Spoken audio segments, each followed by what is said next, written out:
What's up guys, this is Balázs from Racing Greek. Today I will show you all the details of the latest Technic motorcycle, which happens to be the most powerful street legal production bike in the world currently in LEGO form, the Ducati Panigale V4 R. Let's get started. The set comes in an average sized box. The flashy red motorcycle dominates the front. It appears to be fully prepared for another track day. On the rear we see some internal details with the fairings removed, and the features of the set including the functional steering, the front and rear suspension, and the 2-speed gearbox with neutral. The dimensions are also there. The bike is 32 cm long, 16 cm high, and it is 8 cm wide. We also get some information and a comparison photo of the real one, almost 1000 cc, a whopping 15,000 rpm, 221 horsepower and only 172 kilograms. I have to admit I'm not a motorcycle guy, but these are some really scary numbers. Let's open the box. The set has 646 pieces, the price is €59.99 or $69.99, and it is already available for purchase in Europe, but for some reason it will only become available in the US from the 1st of August. The box contains 6 unnumbered bags, 2 rims and 2 tires, a fairly big sticker sheet and a separate transparent windshield, and the building instructions. The sticker sheet is really big, it's more than half of the size of the instructions. The bike does not have too many flat surfaces, but apparently all of them will be covered with a sticker. The windshield piece is interesting. The material seems to be similar to the one that was used as a sail for the Technic 42105 catamaran. Now let's see the rims and tires. We have 2 identical rims, but a narrower and a wider tire. This is different from the approach we saw last time on the Harley-Davidson set. That one had double rims at the back. I guess that solution was too wide for this bike, so we got a similar tire that was used last time on the 8420 street bike from 2005. The part ID is however different, although the dimensions are apparently the same. I don't have that old tire for comparison, but let's hope that the compound used for the new one is improved. According to some reports, the old one becomes really stiff and fragile after all these years. Now let's see the new pieces. The most interesting part is probably the new shock absorber.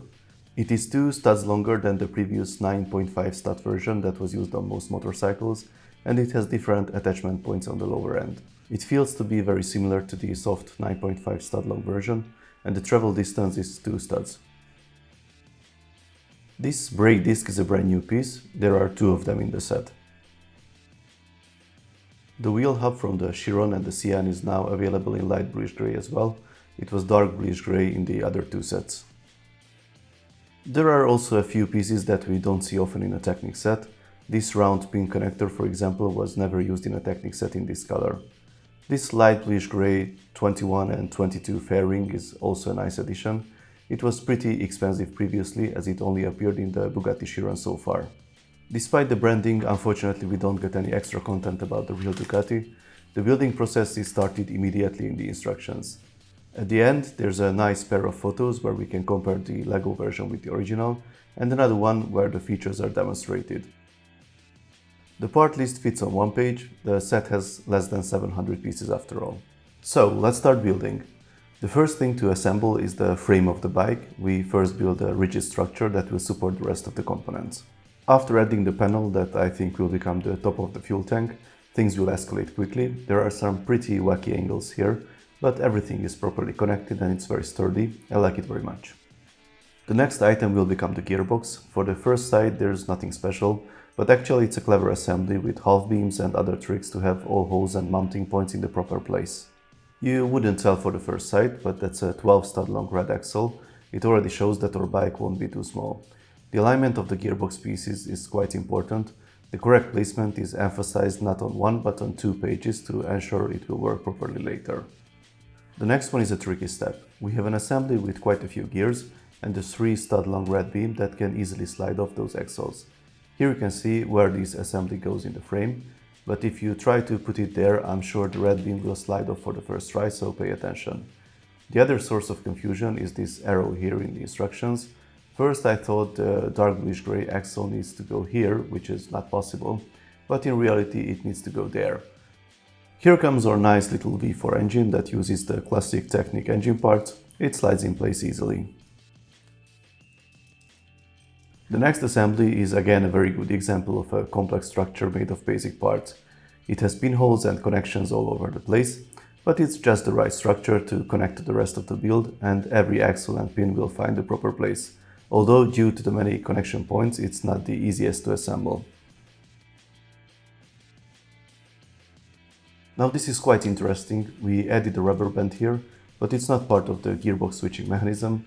It actually plays a vital role as a part of the transmission. You will see it later. Here comes the single-sided swing arm with the steering wheel hub and the brake disc from the Chiron. It also has a smaller shock absorber with hard spring for the rear suspension. The assembly with the main build requires some attention again. I actually forgot to add one small crossblock a few steps earlier, so I had to go back and correct it. Once we have everything in place, it works smoothly. If you were like me and you thought there was only one small white rubber band in the cardboard box, then you were also wrong. Hopefully you don't have to find it in the trash. So the second rubber band will be used for this locking mechanism in the gearbox. It ensures that the gearbox stays in gear. The next page is a verification step for the gearbox. You will see that the gearbox is in neutral when the lever is in the central position, so the axles there should not rotate, and they should rotate in the first and the second gear. There's even a QR code that should lead you to some additional visual help, I guess, but it's still not working, despite the set being already released officially for a week now. That's quite a shame. After finishing the gearbox, we add some pipes and some panels to the bottom. The next main item is the front wheel with the front suspension. We put the narrower tire on the rim with the 2 disc brakes, then attach a few things, and we already have the headstock ready, so it only needs to be attached to the frame of the bike. This structure will support the front section with the headlights and the windshield. I really like how all the different angles and connections meet perfectly. We are almost at the 2/3 of the building process when the first sticker is applied. Many more will follow.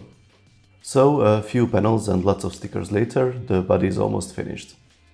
The exhaust pipes are also in place. We only get them in a sticker form this time, but due to their construction, it is understandable. Here comes the rear wheel with again some extra guides for the proper alignment of the axle and the wheel hub. After adding the rear wheel, we stop the construction of the bike for a minute and we build this paddock stand. It connects to the hole on the rear wheel hub with an axle. With the bike already on the stand, it is easier to add the chain, although we will quickly realize that the rear wheel won't spin freely while it is on the stand, so we cannot test easily the gearbox in this position. Here are some extra panels to finish the rear section of the bike. Unfortunately, the stand is not very stable, especially for finishing the building process. Here's the front area with the dashboard, and one of the biggest mysteries of the set gets resolved too. What is the purpose of these 2 red katanas? As you see, they fit in the pin connector holes perfectly, and they will support the windshield. With the headlights and a few extra pieces, we have the front section finished, and if we put it on the bike, then the whole build is finished too. These are the extra pieces left. As you see, we don't get too many of them. So here is our finished Ducati. I would say the overall look is great, it has lots of details, and it can look really nice on the shelf of any motorcycle fans.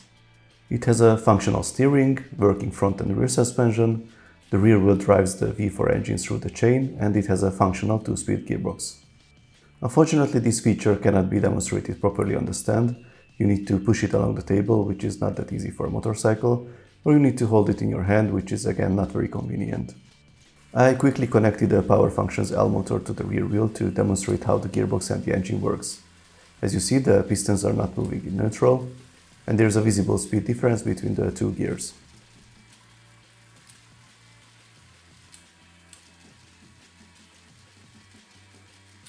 Here you can see how the V4 engine is driven with the rubber band. It's an interesting solution to eliminate the need of extra gears. As you see, the space around there was very limited. The rubber band also works as a safety clutch. If the engine gets stuck for whatever reason, the rear wheel won't get blocked. As you saw previously, the stand does not hold the bike very firmly. It is actually quite easy to tip it over, and you cannot demonstrate the gearbox while it is on the stand. I have a quick solution for this one. If you put another pin with an axle to this pinhole, then the stability won't improve, but you can at least turn the wheel.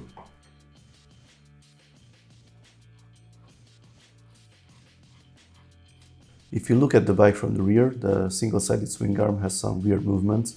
The whole assembly with the wheel tilts if I push it down. I'm also missing some details around the seat area. We only have a few beams there, so it looks quite empty, especially from the side. There's a mudguard over the rear wheel, but we don't have anything at the front. We will see if anyone from the LEGO fan community will come up with a solution. that can replicate the real one. I'm sure it won't be easy. If you have an idea about it, just let me know in the comments. So let's sum it up. The building process was surprisingly enjoyable. Despite the low piece count, I found some very clever solutions and a few challenges here and there. The overall look of the set is great. There are some smaller inaccuracies, but I think the model is totally recognizable. The presence of the V4 engine and the 2-speed gearbox is really nice. The gearbox works well, but it's a shame that the stand does not allow us to demonstrate this feature properly, and it is not very stable either. I would say it is a nice addition to the LEGO Technic motorcycle lineup. This set managed to show some new tricks compared to its predecessors. If you like motorcycles and small but complex Technic builds, then this set is definitely recommended. If you like this video, then please give it a thumbs up. You can also subscribe and tap the notification bell if you don't want to miss my Technic reviews and other LEGO RC videos. See you next time, bye bye!